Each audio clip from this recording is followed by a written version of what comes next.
Se alguém te dissesse que existiu um genocídio no Brasil e que isso não faz muito tempo, você acreditaria?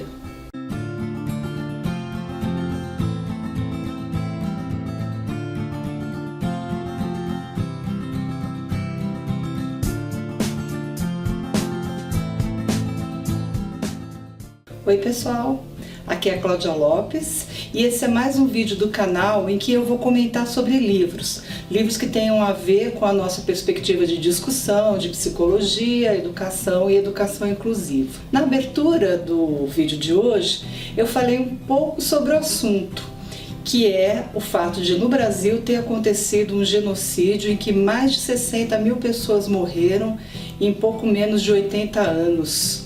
Essa história é contada pela jornalista Daniela Arbex nesse livro, Holocausto Brasileiro.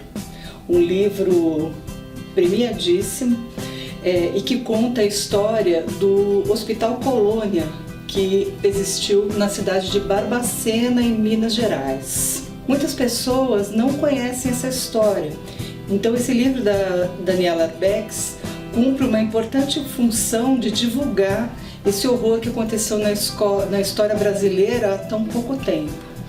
Eu particularmente desconhecia até que eu tive a oportunidade de assistir uma palestra com a Daniela Arbex em que ela apresentava o livro, o trabalho de investigação que ela fez sobre o Hospital Colônia. E o que era o Hospital Colônia? Ele começa a funcionar em 1903 na cidade de Barbacena e no início ele tinha a perspectiva de fazer um atendimento a pessoas com problemas psiquiátricos. Porém isso vai se modificando com o tempo e para lá começa a ser mandado todo tipo de pessoa tendo ou não um diagnóstico de doença mental. Então todas aquelas pessoas que por algum motivo causavam um incômodo na sociedade, uma empregada que engravidava de um patrão, ou uma pessoa que fosse muito triste, tivesse um comportamento estranho, ou as pessoas viciadas em álcool, enfim, todos aqueles que tivessem um comportamento destoante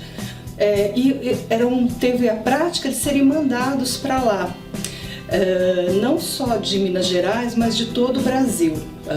No hospício, né, de Barbacena, havia próximo um trem e esse trem, estação de trem, trazia pessoas de todo o país e era o chamado trem de doido.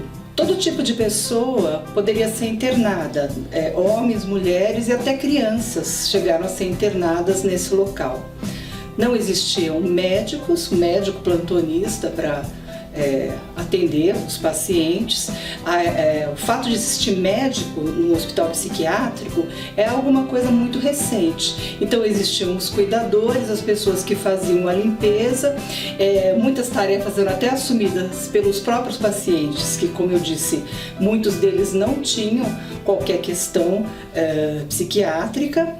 E durante muitos anos esse estabelecimento foi vivendo assim. Com o tempo as condições vão ficando cada vez mais precárias, eles já não tinham mais cama para dormir, dormiam em montes de palha. Então vocês imaginem a sujeira, a violência. Muitas mulheres engravidavam como resultado de violência sexual, esses bebês eram tirados e encaminhados para FEBEM, enfim, é uma história de absoluto horror e que perdurou até 1980. Então, se a gente pensar em termos históricos, é muito recente. Em 1961, o repórter fotográfico Luiz Alfredo fez um registro das condições em que esses pacientes viviam. As fotos são bastante impressionantes, a Daniela publica no livro o aspecto de um campo de concentração. Em 1979, o famoso psiquiatra Franco Basaglia esteve no Brasil e visitou o Hospital Colônia.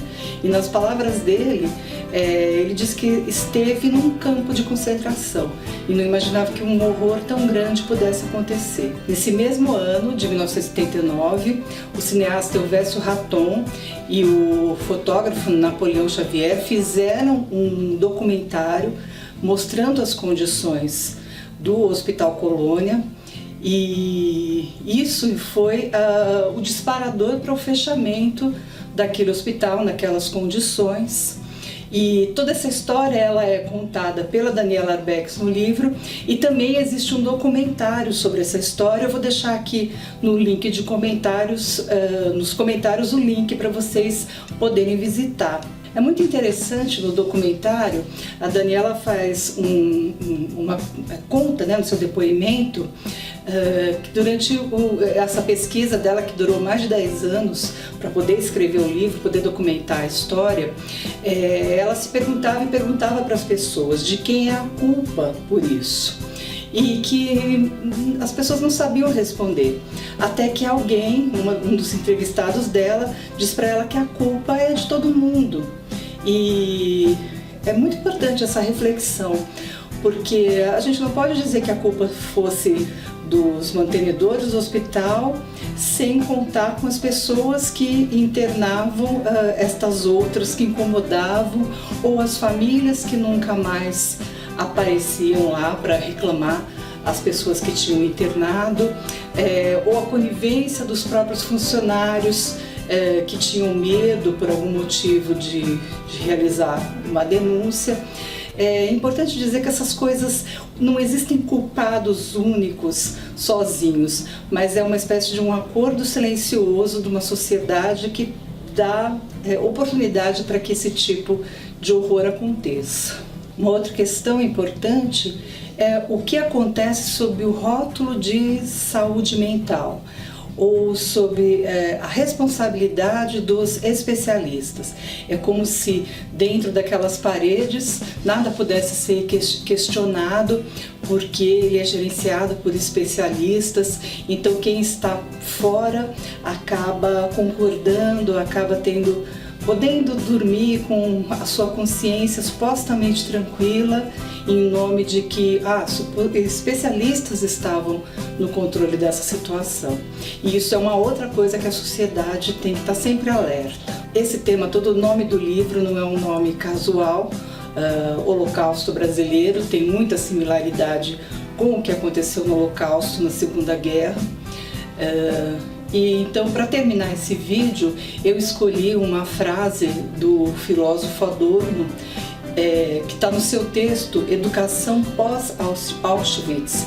Vou também deixar a referência aqui nos comentários, que eu acho que é bastante significativa sobre o que a gente discutiu aqui. Qualquer debate acerca de metas educacionais carece de significado e importância frente a essa meta, que Auschwitz não se repita. Ela foi a barbárie contra a qual se dirige toda a educação. Essa meta, eu acho que é uma meta eterna para a educação. A educação existe para que Auschwitz não se repita.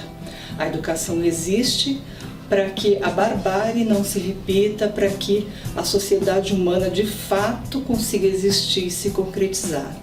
É por isso então que eu recomendo a leitura a todos desse livro fantástico. E eu espero que vocês tenham gostado dessa dica aqui hoje do vídeo. E eu aguardo vocês então nos próximos vídeos. Até lá!